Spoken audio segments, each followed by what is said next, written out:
I have very exciting news. I finally joined the PC Master Race! You don't believe me? Well, how's this for proof? Oh my god, what is that? Oh my god! What is that?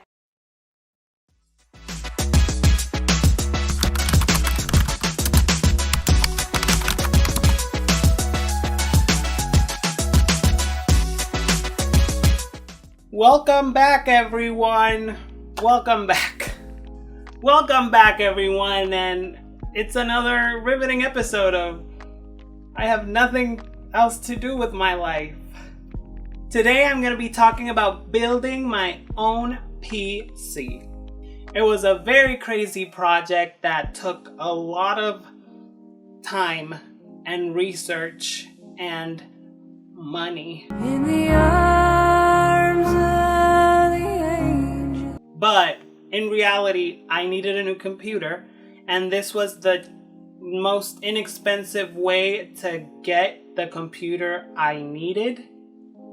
If that makes any sense? Okay, to make a long story short, I have a early 2013 MacBook Pro with Retina display. These were the first MacBooks with Retina display in them, and they were great, like super crisp display, great for design and everything, but it had one major flaw. If I'm not mistaken, it was the first batch of MacBooks with an integrated GPU from Intel. Maybe they're not like the first GPUs from Intel, but they're the early ones. And the big problem with that was that basically that GPU was just used to push out that high resolution display.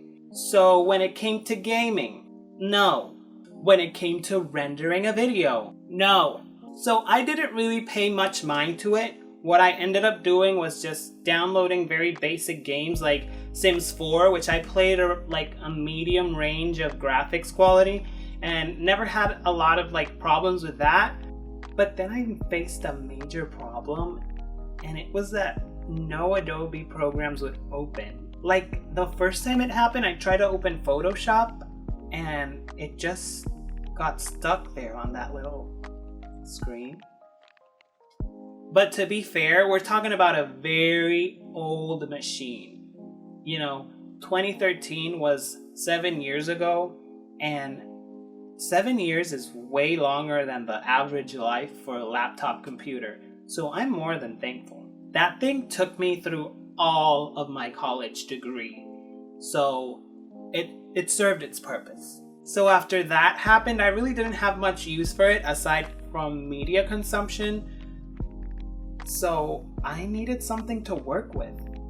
I started doing some research and gathering specs. I knew that I needed at least 16 gigabytes of RAM. My old computer had 8 gigabytes of RAM, and I was trying to stream with that computer to see if I could get some use out of it, but it didn't really work with it, so I couldn't do that. So with that said, I knew I needed at least 16 gigabytes of RAM.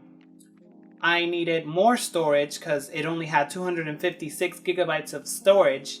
That was okay since it was solid state drive, but I needed more. So after looking around and doing some research, I realized my options were very pricey. So then I got to thinking, my dad built a PC before. Can't be that hard, right? You were wrong. Well, it could be that hard. But I researched it. And it turns out that making my own PC would be better than buying a new one with the same specs, like $1,000 less.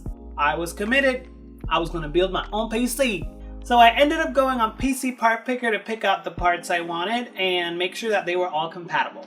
I started out with processor, so I went with the Intel Core i7-10700K, which is the 10th generation Intel Core i7 chip. This one's unlocked, so if you want to overclock it, you're welcome to do so. I really don't find need for it, so I didn't. I chose this one specifically because it's very comparable in terms of performance. It's basically the same as the Intel Core i9 9900K from like the last generation, but this one was $100 less expensive than that, so yes, give it to me. So I went with Intel because my Uncle Mel has always loved Intel. By the way, shout out to Uncle Mel, he helped me build this through FaceTime as well. Without him, I really don't know if this thing would even be working, so thank you, Uncle Mel. Okay, so I knew I wanted to go with an Intel processor, so the next step is the motherboard. So I went with the Asus ROG Strix Z490G Gaming, and I chose this one because it came with the Wi-Fi adapter embedded into the motherboard, so it was pretty neat, really. And also because it has a lot of I/O ports, like it has 4 USB 3.0 ports, it has a USB-C port, it has a couple of USB 2.0 ports, and it also has an ultra speed USB 3 Gen, the newest USB that's not C. USB really needs to get it together. The motherboard also features 4 DIMM slots for memory. I think it's up to 128 gigabytes of memory, and it also has 2 PCIe slots, so do what thou wilt with that info that I don't know much about.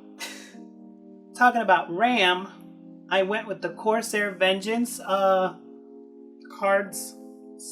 Is that what you use to refer to RAM? You know, the things.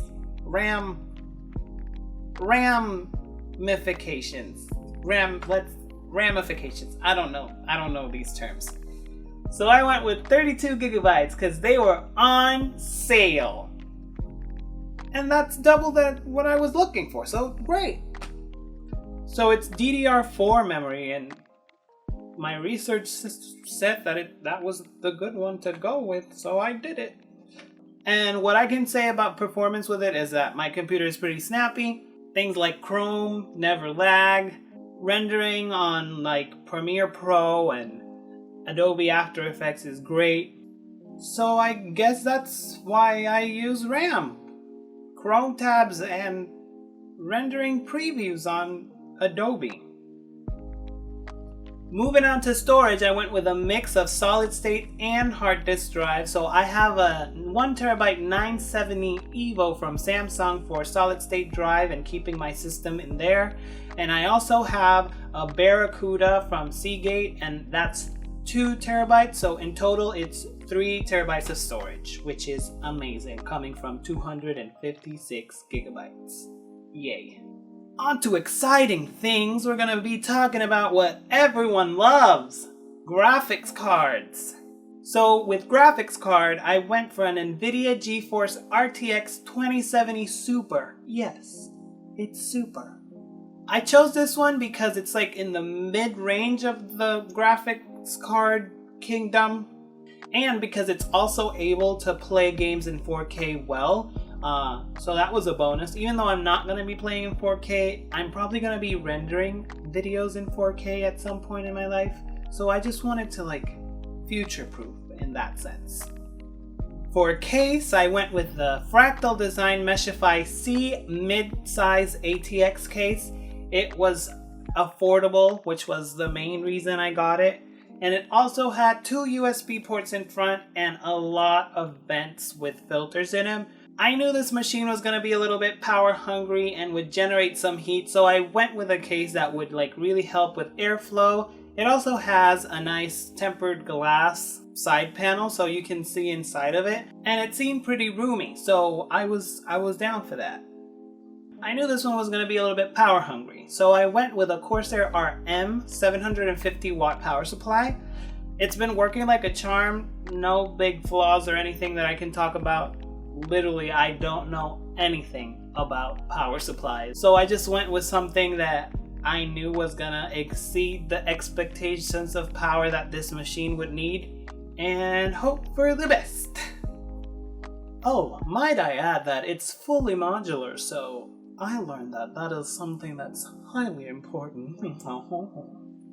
And since I knew this CPU was gonna be power hungry and generating a lot of heat, I wanted to go with water cooling. So I obviously wasn't gonna do like a whole water cooling rig that you see on computers that are like a bunch of tubes and pumps and reservoirs and things like that. I just went with a simple all-in-one water cooler. So this one's a Cooler Master MasterLiquid one. The full name of it is like MasterLiquid ML240L. I don't know what any of that means, but what I do know is that it has RGB lighting on it, so it looks super cool. I'm not huge on RGB lighting, but I mean, it's there and it looks cool, I guess. I'm super glad I went with building my own PC. It gives me like the edge of, I need more RAM. I can just pop in some more RAM. New graphics card that would really help me out in the future came out. I can pop in a new graphics card. Need a little bit more CPU. I just get a new motherboard, pop in a new CPU. We're good to go. I make it sound much easier than it is, and it's not. Sorry. But all in all, you can see that it's a very, very cool thing to have. That's it for now. I hope you guys enjoyed this video. Please like, subscribe, and share this video. Share it with your friends, share it with your family, share it with your ex, share it with, I don't care, just share it. And if you already haven't, which I don't understand why you haven't, please make sure to follow me on all my other social media channels. Again, thank you for joining me today, and I'll see you guys in the next one.